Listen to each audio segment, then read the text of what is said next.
as an entrepreneur, you eat what you catch. So you're on a day-to-day grind trying to put yourself in a position to sustain your business and scale your business. Within the corporate world, you have a machine behind your back. But usually it's such a big machine that sometimes they're not as in tune or in touch with the day-to-day consumer because they're so big. So I wanted to merge those worlds, bring the entrepreneurship mindset methodologies to the corporate world, and vice versa. Bring the strategy, the skill set, and the proper planning into an entrepreneurship world.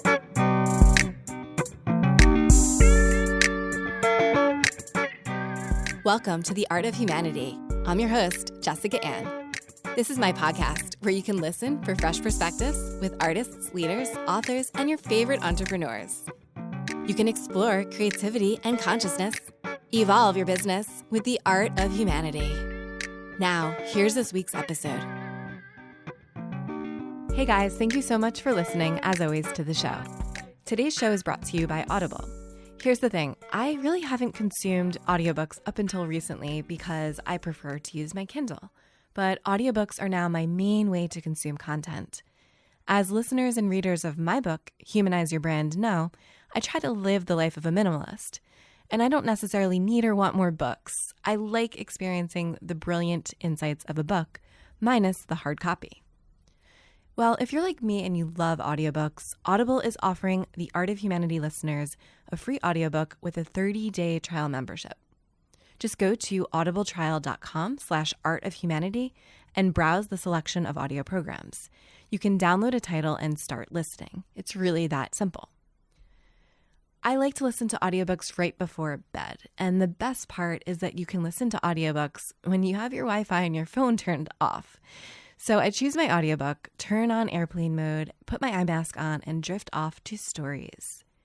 And if I can offer one recommendation, I have many, I highly recommend downloading the book of my guest today. His name is Steve Canal, and his book is The Mind of a Winner. This isn't your average bio, business, or brand marketing story.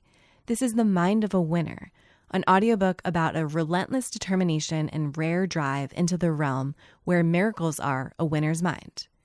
The Mind of a Winner is filled with power moves and methodologies from the likes of business mogul Damon John, real estate tycoon Barbara Corcoran, sports champions and TV analysts Swin Cash and Jenny the Jet Smith, millennial genius Everett Taylor, Grammy Award winner 2 Chainz, creative visionary Joe Anthony, and pop fashion influencer Mary Seats. The audiobook is made with the intent to cut the learning curve and inspire a winning mindset that will put you on the path to achievement with purpose. Just go to audibletrial.com/artofhumanity and search Mind of a Winner. We'll uncover more of Steve Canal's work in a bit. This is episode 43, and it's the very last episode of the season. I've received such great feedback from season 4 of my podcast. I always appreciate your comments. I received this positive comment from ThinkHub Jake on iTunes. He writes, "Not just marketing. Jessica does a fantastic job interviewing. I particularly enjoyed her interview with Seth Godin. She was able to pull a lot of interesting thoughts from Seth that I had not heard previously. Jessica is also very open-minded and deeply cares about listener feedback, even starting a conversation with me to understand my thoughts after I shared some of my thoughts. Make no mistake, there is something special about this one." Thank you so much, Jake, for that review. And yes, it's true, I do love connecting with my listeners. Jake and I ended up having a conversation about how polarizing the topic of masculine and feminine energy is. It's a delicate line to tread because many people mistake feminine for being a woman, which is not the case. The concept seems to play into the gender binary, but it's really an energy that's available to anyone. People often think the divine feminine is only for women, but in fact, everyone carries masculine and feminine wisdom and tools. And then let's talk a little bit about that word, the divine feminine. It's getting tossed around in the collective conscious. It's really believed that we're moving towards the state of higher consciousness, or the golden age, and therefore we're slowly starting to see the rise of the feminine. It's an awakening that's happening within all of us, regardless of our gender. Whether we're male, female, transgender, or no gender, a new wave of consciousness is preparing to rise up. which I will definitely be addressing in season 5, which the focus will be on consciousness. I can really do a whole episode alone on this topic, and you'll want to stay tuned for that if that interests you in season 5. But in the meantime, if you're interested in learning more, I'll put a link to an article in the show notes, which you can find on artofhumanity.io, which stands for Input Output. If you like this podcast, leaving a 5-star review on iTunes would mean the world to me and help me to gain momentum from season 4 as we look ahead into season 5. It really only takes a few seconds. So if you could go over right now to iTunes and leave a review, I'll maybe even give you a shout out in my next episode. This season focuses on empowering the next paradigm of creativity. And this is the last episode of season 4.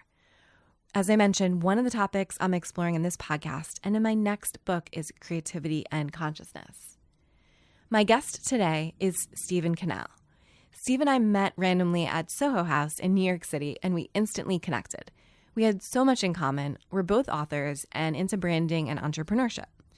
So he gave me a copy of his book, and after reading it, I knew I'd have to interview him on my podcast. In this interview, we discuss the difference between an intrapreneur and a corporate-preneur, why being an entrepreneur requires full ownership, how to build better habits. We also discuss why desire is a key determining factor to success, what he learned from traveling to all 50 states, why he spends at least 3 hours a day on his mindset, and Steve also provides his best book recommendations. Speaking of which, in last week's episode, I talked about the 50 books that I read in 2018. If you're interested, I'll put the link to the list in the show notes for this episode. These books are fueling the research for my next book. Anyway, it's truly an honor to bring you my guest today, Steve Canal. Let's go to the show.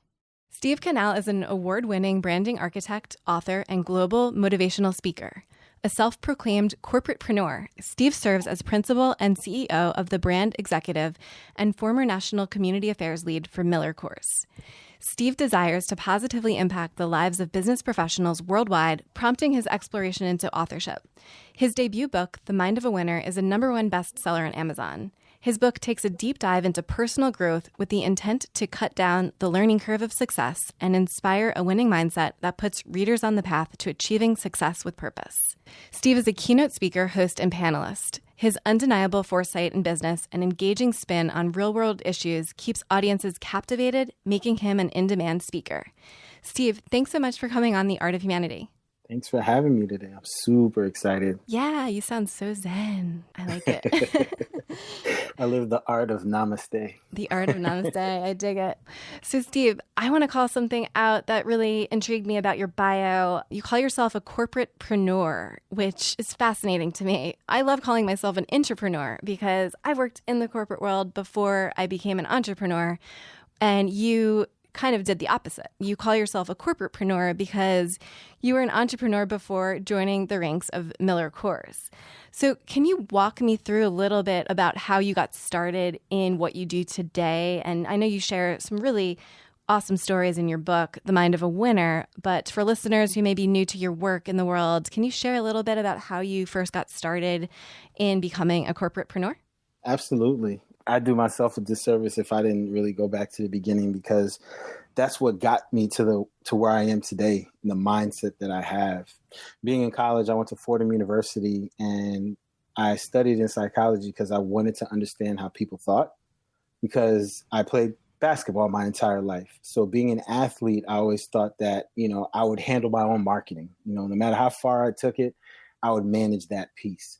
So I wanted to understand how people thought so I can market to them, so I can properly package what I had to offer and deliver it in the means that they want to accept, because everybody's different. And I never want to offer something in a cookie cutter fashion, understanding that everybody's different. Everybody has different taste buds and palates and, how they take in this beautiful world. So fast forward from there, I went into entrepreneurship and started my own business, having some amazing clients throughout the country, working with Allstate, working with McDonald's, working with Delta. And I started to understand how people thought on a deeper level because I was traveling across the country, and I've been fortunate to go to every state in the country. So I've been to North Dakota, South Dakota, Montana, Utah, Maine, Florida, California, up and down, and noticed how people thought and how cool this world was. And moving past that to where I am today, I wanted to create an opportunity to share that insight with the world.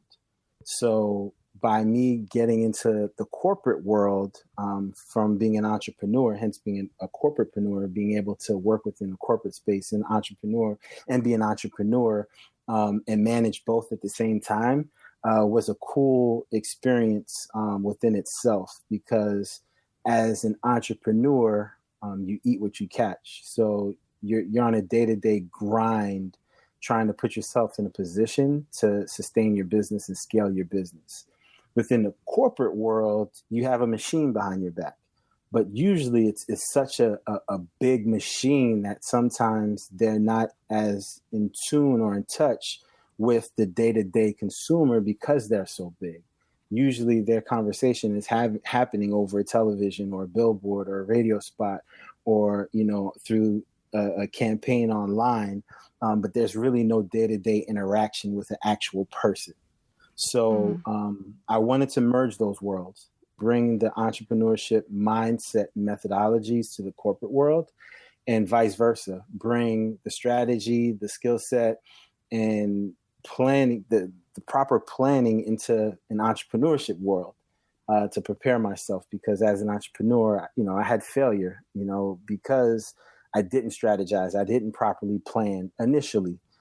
So when the economy went bad, my business naturally went bad because I didn't prepare for that. But putting myself through corporate America, I learned how to strategize and put strategy in place and properly plan for the future. Plan a year in advance, 2 year in advance, 3-year plan. So now, I properly put that structure into the entrepreneurship world. So by making them both, coincide and live together, I was able to thrive within both worlds through key learnings within both. Yeah, amen to that. Congratulations. You recently left your corporate gig. You were the former national community affairs lead for Miller Coors. And, as you're talking, you're mentioning that you have this machine behind your back and you really aren't fishing every day for your food, so to speak, to use your analogy. Right. So walk us through the mindset that makes you feel confident and gives you the courage to put that corporate job behind you so that you can focus on building your empire. Because I'm sure I have so many listeners out there who may be in a corporate job, who may want to eventually do something similar. And I'm curious to kind of get inside your brain to see really what goes down in the mind of Steve Canal. Absolutely. It starts with confidence within self. You have to absolutely, truly believe in what you're trying to accomplish. I call it pure thought. I have to absolutely believe without a doubt that what I'm doing, I have faith that it will connect with consumers. I have faith it will connect for me to have a sustainable service, within the business that I currently have. And that confidence comes, through years and years of having success within a corporate setting, right? Mm-hmm. If I'm in corporate America, I can't call myself a corporate-preneur if I'm in corporate America and I'm barely making it by. I'm having satisfactory reviews. I'm barely, being viewed as somebody who's bringing value to the organization. Because when you're within corporate America, you have to take your function and your job as an entrepreneur to make it successful. Do you think that's more important now than ever, or how has it changed over the years? Absolutely. It's more important now than ever because in the past, within the corporate world, it's kind of the setup was different. It was mandatory. I would say about 99% of jobs, within that space outside of sales, who has to call on, accounts every day. If you're in marketing or if you're in certain roles, you had to be in an office and your boss was 3 doors down or, right in front of you outside of your cubicle, that you're looking at them in their office, right? Mm-hmm. So the structure was different. It was more hands-on, day-to-day, we're in meetings together, so we hold ourselves accountable together. Now, a lot of jobs you work from home. It's either you're working from home or you don't, you work remotely. So there's more pressure, more accountability that's on your shoulders to make sure that you're being successful within that corporate setting. If you don't take it as an entrepreneur to say, all right, this is my responsibility, and every day I need to wake up at this time, get in front of the laptop, make this phone call, go take this meeting, put this plan together. There's nobody, in your house sitting, in your living room, that's your boss, it's you. You have to take full ownership of every outcome. You have to take full ownership, and that's what an entrepreneur is.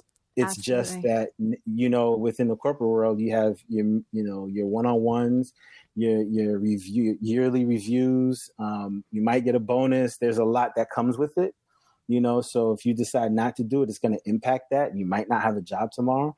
Where as an entrepreneur, if you decide not to make these calls or put this plan out or make your business known, how are you going to eat? That pressure is always going to be there, but it's similar within both worlds. It's just one is a machine and one is not. Right. Yet, at least. Not yet. Yeah. and that's what I want to focus on. The fact that you really need to stay human as an entrepreneur, because if you don't, you can drive yourself crazy. I mean, the hustle and the grind and that lifestyle can exhaust you, and it really can lead to illness if you're not careful. So how do you really balance the fact that as an entrepreneur, you need to work so hard, you need to step up your game to another level, but at the same time, you want to maintain a healthy lifestyle? Yeah, it's a few things. One, I'll say you have to prioritize. You have to absolutely prioritize what's most important for you at that moment in life, right? Mm-hmm. For me right now, number one is family, being my wife, my son. Yeah, you have the cutest family ever, by the way. Thank you. Then I start getting into the details of, the business, right? Mm-hmm. So whenever I have to make a decision, I can live with the decision I make because I know what my priorities are. So if I decide not to take a meeting, or if I decide not to take a business trip and decide to stay home with my son and read books to him all day, to help with his progression at this volatile time of being 1 year old and absorbing information, that's more important to me. So if I don't get a contract because of that, I can live with it because I know what's most important to me in life, right? So people need to prioritize what's most important in their life. Some might say religion is next, then health and meditation, and then work, balance, vacation, travel. Like, you have to prioritize what's most important to you. And when you have that priority, then you can live with the decisions you make. A lot of times people can't live with those decisions because they don't prioritize. So they feel bad if they take a business trip and leave their family at home. Or they feel bad, if they don't, if they take a vacation. You have to prioritize what's most important. Yeah. You have to know what that is. Yeah, I think it comes down to core values. And I think that a lot of people don't necessarily know what their core values are. And that's why there's such a disconnect with working and the work-play lifestyle or the work-relax lifestyle. There's a lot of hustle, a lot of focus today on hustle and grinding without really factoring in what works for you. And one of the factors that I like to always consider is your core value. And Danielle Laporte talks about this, and I interviewed her on episode 26, where you find your core value and then you make your decisions based on that one, or it could be up to 3 to 5 core values, where everything gets filtered through that lens. So do you have a core value? I know that I was reading an article that you were featured in by Modern Man, and when they asked to choose one word that describes you, you say visionary. Is that your core value, or what do you do to filter your decisions from day to day? Yeah, so there's a few things. One in relation to growth and innovation, just for mankind, for men, women, for us as human beings. I pride myself in putting people in a position to be able to be successful. So everything that I do lines back to that. The Mind of a Winner was me packaging things that I've learned that I know people typically don't have access to, to be able to gain access to these methodologies and habits in order, if they want to be the best mother, if they want to be the best cook, if they want to be the best fisherman, if they want to be the best artist, you incorporate these methodologies and habits, and it'll get you one step closer to that and hopefully reach it and sustain it over time. So within Miller Coors, community affairs, it was big for me within economic empowerment. I call myself an economic empowerment, advocate. Everything that I did within that space was to help our community, help, nonprofits understand how to work with corporate America, let, small businesses know how to be aligned with corporate America and how to make that big brand of Miller Coors and its, over 36 different brands become more local, become a smaller, more relatable to people. So everything that I do, and now with the brand executive, is empowering people to become the CEO of their own personal brands, right? So everything that I do is to empower people. Yeah. So if it's not empowering, if it's not putting people in a position to be successful or grow, then I usually don't put myself in that position. Even with meetings, if it's not a benefit to you and what you're trying to accomplish, or me, and it's just a bunch of, I don't see the value within it, I might not take the call because I value time. Time is the most valuable, resource that we have. I won't get that 30 minutes back or that hour back. It's not that I have anything negative about the person or the situation. I just know that time could be spent on something else that could be beneficial. Absolutely. And talking about time, in your book, The Mind of a Winner, you tell a story about how you got mentored around the concept of limiting your time that you'd spend with those who did not have good habits. So, it sounds like such an easy thing to do. But, we hear so much about productivity and habits, and this concept is overlooked. And it's easy to not question our habits or who we're surrounding ourselves with because they're our friends and we go back to the day in high school or whatever. However, these friends are still in our lives. We don't really question why we're still friends with certain people or why we're surrounding ourselves with certain people. But when you're an entrepreneur, time and efficiency take on a whole new meaning. Do you have tips or guidance on how you can maybe rid yourself of toxic people in your life so that you can focus on building an empire? Definitely. Again, it goes back to prioritizing, but I'll go even further, deeper into it and saying, making sure it aligns with your purpose. Again, like I said, my purpose is to empower people, put people in a position to be successful in life, whatever they deem success, right? Putting them closer to that. So if the people that are around you don't align with your purpose and what you're trying to accomplish, it doesn't mean that you don't like the person or you hate the person. It just, you can have all the love in the world for that person, but it doesn't mean that you need to spend the same time that you used to in high school or college or post, doing the things that they deem valuable to them. People change. It might not be the same for you anymore. So you need to identify with that and understand that I don't have ill will or I don't feel negative about this person, have any, negative thoughts about this person. It's just not my space right now. Right. So I need to be more accountable for my time and spend it towards something that's going to get me closer towards my purpose or put me on the path to my purpose, opposed to spending it with doing something that isn't. So it's being more accountable with the time you spend and identifying the people who are within your circle. So I would highly suggest that, you get your board of advisors in line, understanding the folks that are going to help you get closer to what you're trying to accomplish. And once you identify who those 5, 6, 7 people are, then you can fill in the gap with everybody else. So if you say, hey, these are the 7 people that are my advisors, let's say one, advises me or is a mentor outside of my industry, just to, they're on the same path as I am. And, we can go back and forth and talk about our journey.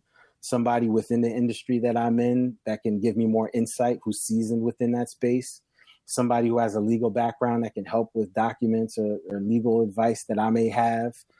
Somebody within the financial space, if I have a business to keep me aligned with that. and, 2 or 3 other people within, your circle, your board of advisors. Everybody else can fill in after that. Then you can say, all right, if I have one-on-one with this person, person number one, once a month, that's, a day out of the calendar. And you do that 7 times, that's 7 days that are out of the calendar, so you go from 30 days to 23 days. And then, you might have personal time that you want to take a vacation or spend time, your child or your wife, activities that might be going on. If they're priority on your list, number 1 or 2, then that moves up, and that can take a possible another 10 days out of your calendar. Now you have 13 days left. I need to take business trips. That might take 4 or 5. Now the days are going down, but you're being accountable for your time.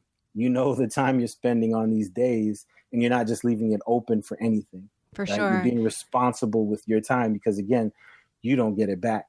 Absolutely. And the main theme of season 4 is creativity. And I'm fascinated by how you talk about, just diversifying your portfolio of your connections by having a finance person, an accounting person, all these different people that can help in various different fields of your industry, or rather that aren't experts in your industry, but they can further your goals.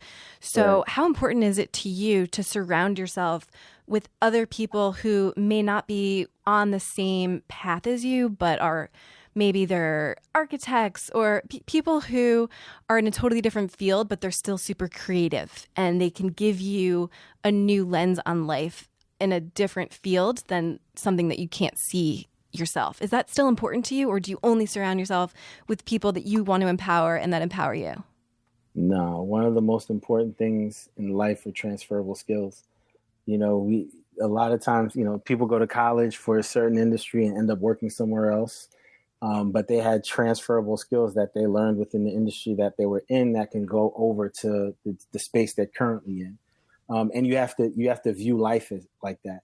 You might be talking to an engineer, and the way an engineer thinks can help you in marketing. There's Absolutely. certain companies that hire engineers as marketers because of how they think and the detail that goes into their thought process into making decisions, right? So absolutely, I look outside of industry to tap into people, to have dialogue and conversation about what's going on in their world. And it's up to me to make it make sense and see how that can fuse within my world, or how that can make me better as a person. And it might not necessarily be their industry. It can be their day-to-day things that they do. They might wake up every day and meditate, in the morning. It might be a new form of meditation, or a hot yoga class that they're a part of, or, destinations that they've traveled to, or restaurants that they go to. There's a lot of things you could tap into people, and what they have going on. But absolutely, innovation comes from being outside of your current box. The magic happens outside of your comfort zone. So you have to be able to have, conversations with people who are outside of your industry, who are innovative, to be able to seek innovation into what you're trying to do within your world. I love that. And a huge part of creativity is divergent thinking. It's seeing things that on the surface, they seem super disconnected, but then you're able to weave the threads together and see a connection between everything. It's kind of like how you were saying in the beginning of the interview that you've traveled to 50 different states. I'm sure that you've created such a huge spectrum of different types of personalities and different types of human beings on this planet based on those experiences, enough to know that there are so many people that don't think like you, which is so key to good marketing. So that was one of the most valuable things I could have done. Yeah. And I was young, I was 21, 22, 23, 21 to 26 years old, 11 months out the year.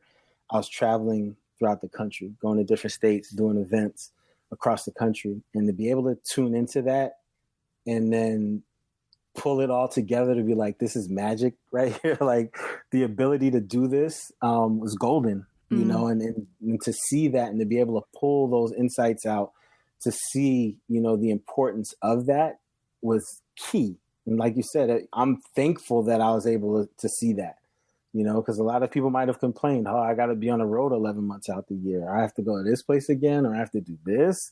I didn't see it like that. I saw it as me being able to see the world in a whole new way, and meet new people, and connect with people, which is beneficial now. You could put me anywhere in the country and you could drop me in the middle of a town and I'll be able to navigate and make my way through because I've been to majority of these cities. What's the most striking feature or striking state or food, whatever it is? Like, you've traveled 50 states. How many people can say that? So what stands out from your travels based on, you studied psychology, you study human behavior in a way that allows you to connect all the dots. Is there anything that stands out from your absolutely. experience? And I think it's a common theme of what we've been talking about. It's the diversity of this country, and how innovative and how different it is everywhere that you go. It's very rare that you go into one state and you see another state that's very similar to it, right? Yeah. It's all very different. Like driving through Arizona and you're seeing purple rocks and orange rocks and you're seeing all this beauty within, Arizona. And then, driving along the Colorado River. And then you get into Utah and you have all these snow-capped mountains and there's a beautiful city sitting in the middle of it, right? And that's your backdrop, So that was the key to me understanding that life isn't cookie cutter. At that moment of driving, throughout the country and going to different states, meeting different people, you realize how this world it's not made for cookie cutter. Oh, yeah. At all, right? And how you approach everybody should be different. How me and my wife talk is going to be very different of how I engage with my son and how I engage with my mother and how I engage with my friends, and everybody's different. Yeah, that's such a great point. Every state is very different and it has so much to offer in so many ways. You go to Memphis and you're having a barbecue. Then, you're in New Mexico or, in certain parts and you're having, Mexican, Latino food. Then you go to south of Miami and you're having Haitian food and Caribbean. You go to New York and you're having pizza. Like it's so different everywhere you go. And now I'm getting hungry. Yeah. So that was key in me, in that mind, and my mind starting to process that. Yeah. So it almost sounds like you have to be so strong in your core beliefs, yet at the same time, almost like a chameleon. You're able to navigate different cultures and different ways that people think in a way. So does that make who you are as a person even stronger by having such different experiences in life? Yeah, definitely. Absolutely. One of the main things I talk about in my book, The Mind of a Winner, is I interviewed, these 8 different people, 8 different industries, but there are common threads amongst them all.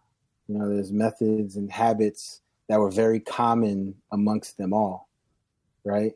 So it's almost looking at one person and one mind that's able to think in all these different buckets and ways and experiences within life, but have that common thread to tie it all together, to know that yes, it's very different, but to your point, my core values and beliefs are this, but I'm able to adjust within them and be a chameleon, knowing that there's a higher purpose that I'm trying to achieve. But to achieve it, it takes these methods and these habits. But I have to know how to incorporate these methods and habits into my life. Time management, and all these other, power moves, they could come into your life, in different points, and the importance could be at different parts of your life. You just have to understand what it is you're facing right now, what you need to incorporate at that time to be better, to become better. Absolutely. One of the topics I'm exploring in terms of productivity is something you just mentioned, time management.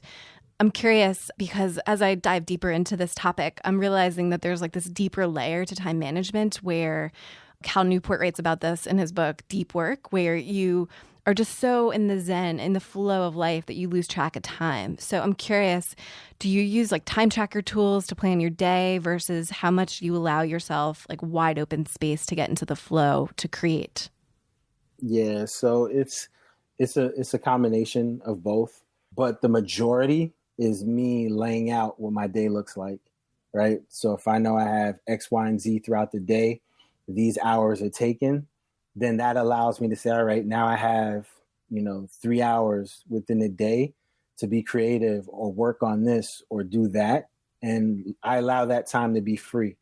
And you say right? 3 hours. Is that usually do you have a minimum amount of time for you to do your deep work? It depends. It depends what I'm working on, right? Mm-hmm. So when I was doing the book, I locked myself in a room and, I made sure that I had about 3 or 4 hours of just dumping information down because I knew that's what it would take over a period, X amount of days for me to get out what I needed to get out, right? So depending on the project will determine on the hours I allot, but every day, day to day, I try to allow at least 3 hours of freedom for my mind to become innovative, whether it's personal growth or working on a project or mentoring somebody and having that fireside chat of going back and forth. I allow that allotment of time, Wow. To be able to work on that. People listening might think, wow, 3 hours out of my day. How do I find time to allow this in my schedule? Like, how do you get to a place in your career or in your personal entrepreneurial life where you can carve out those 3 hours? And how crucial are those 3 hours per day to getting to that next level of growth? It's important for you to be able to manage it and understand who you're dealing with, right? I know that when I'm mentoring somebody or spending time with somebody, that I'm learning as well. So it's not just me talking for an hour. We're going back and forth. And if it's somebody that's younger, that's innovative, that's hungry, they're doing a lot of research themselves. They're learning a lot of things and they're teaching me stuff as well. So it's not just me talking for an hour. It could be, or 30 minutes. It could be us going back and forth and me asking questions, right? But again, there's 24 hours in a day, 168 hours in a week. If you can't find, 3 hours out of 24, then, you must be working on something pretty amazing. Sometimes we say, hey, I don't have enough time. But when you sit back, maybe I could have, spent an hour doing X, Y, and Z instead of binge watching, Orange is the New Black, or watching something else, right. But when you're accountable and you track your time, you start to realize that, oh, I do have these hours, instead of me, I don't sleep 8 hours.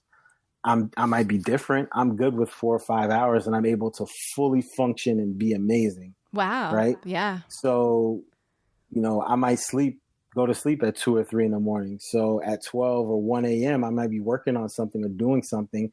And those are hours that are going towards my 3. Right. Yeah. And then that first hour could be the very first hour when I wake up. So if I know my day gets crazy at 8, then maybe I need to wake up at 6. And then 7, I do something, start getting myself prepared for it. And at 6, I can dedicate towards doing something else. And other people, if they want that time, they just have to adjust. If you want to spend or talk for 30 minutes or 15 minutes or an hour, then, this is what I have to offer, take it or leave it. Yeah, for sure. And I should put a disclaimer on that 4 hours is not, and just knowing who you are, 4 hours is not always okay for a lot of people. I know I need a lot of sleep to function in my day. So yeah, and everybody's different. Yeah. And that's the thing. That's why that's my example of what works for me. Yeah. It could be very different for somebody else. Exactly. Right? It could be middle of the day, or it can be at night, or it could be early in the morning. And it doesn't need to be 3 hours. It could be an hour or 2 hours, an hour and a half. It's what works for you. Yeah, right? absolutely. And that's what I allot in my life, because again, my goal is to empower people. So I make time to empower people, right? Yeah. In addition to, what I know I need to do to bring income in or be sustainable within my business, right? And it's management. For sure.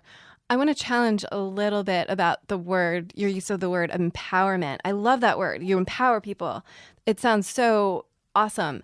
I'm curious about the balance between empowering people, because when you use that word, it's almost like the people that you're mentoring may not have that power within themselves. And I think that comes back to something you talk about in your book, desire.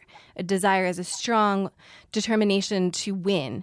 How does empowerment play into or challenge the status quo in terms of how you work with people and how you see the world? Because when you talk about empowerment, you have to know that the people that you're talking to have that strong desire innate within them. Yeah, I will absolutely give people an opportunity to prove themselves. You have to lay it out for me what you're trying to accomplish and how I can benefit your world.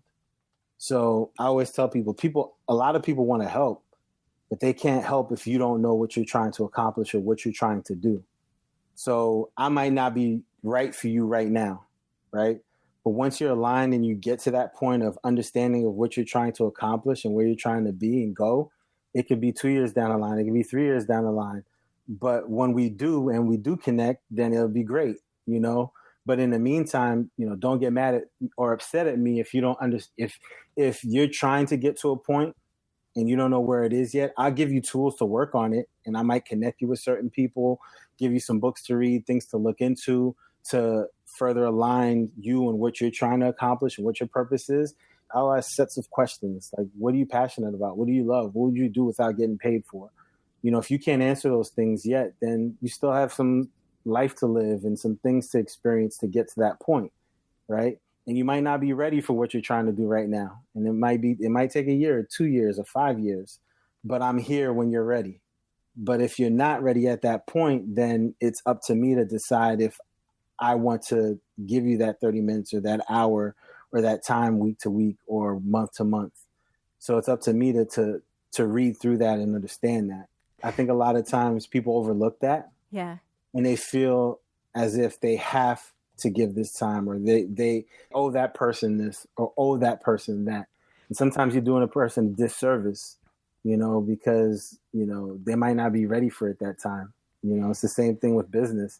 You know, there is a thing of, you know, getting funding too early or getting too much funding and putting you out of business because that funding is floating your business as if it's functioning properly.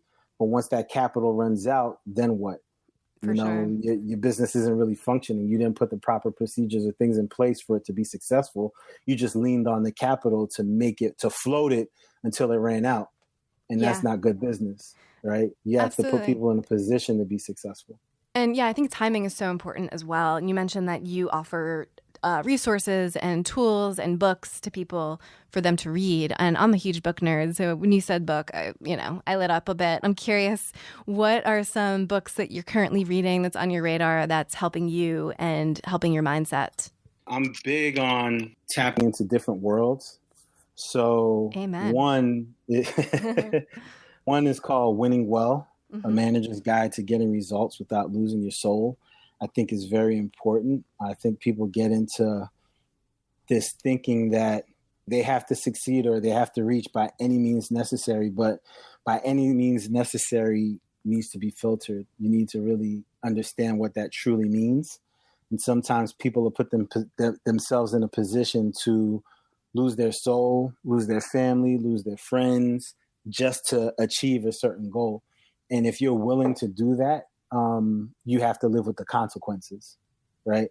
Yeah. So I always try to talk to people about that.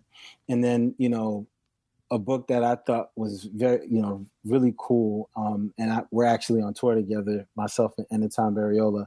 He has a book called The Gray, which is a relationship etiquette study, which was very important in my growth as an individual and understanding. And we talked about this briefly before, you know, it's not always about me. I'm married. And when I decided to get married, it went from me to us. And understanding that, you know, my wife has needs as well. Amongst everything that I do and the time that I spend with people or trying to put people in a position to grow and be successful within their own right, I need to make sure I prioritize on us first. Because if that's not right, it will bleed into the world that I'm in and what I do. Relationships always affect business and vice versa. So it's easy to see that there is a disconnect, but if you're a creative person, everything affects the other. So that's important that you bring that up. And I'll include the book that you mentioned, Winning Well, in the show notes of this episode at artofhumanity.io. Steve, so Tell me what you're up to next. You're doing so many exciting things, and I'm excited to hear what you're going to be bringing into this world. So tell us what you're up to. Well, before we go there, I just want to make sure, you know, I shouted you out in your amazing book. You know, one of the cool things that you talked about in your book that hit home for me was becoming a minimalist, which was super cool. And you're going from 500 pieces to 100. Yeah. And talking about, becoming more engaging. I thought that was very key because I think, to your point, a lot of people think that success is by having more, right? It's like you need to have more and more and more and more. Some of the most miserable people I know are billionaires and millionaires, they're miserable people, even though they have a lot of money, right? That wasn't the key. And they'll go back to, I wish I spent more time with my kids growing up, or I wish I, spent more time with family and friends. They'll tell you the things that come down to being the most important thing to them.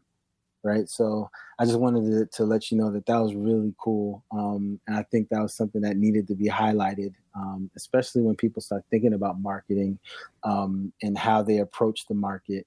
Because like I said, sometimes big brands need to be more localized and become smaller in order to align and connect with certain communities. So that was real cool. Yeah. Thanks so much for that shout out, Steve. Appreciate that.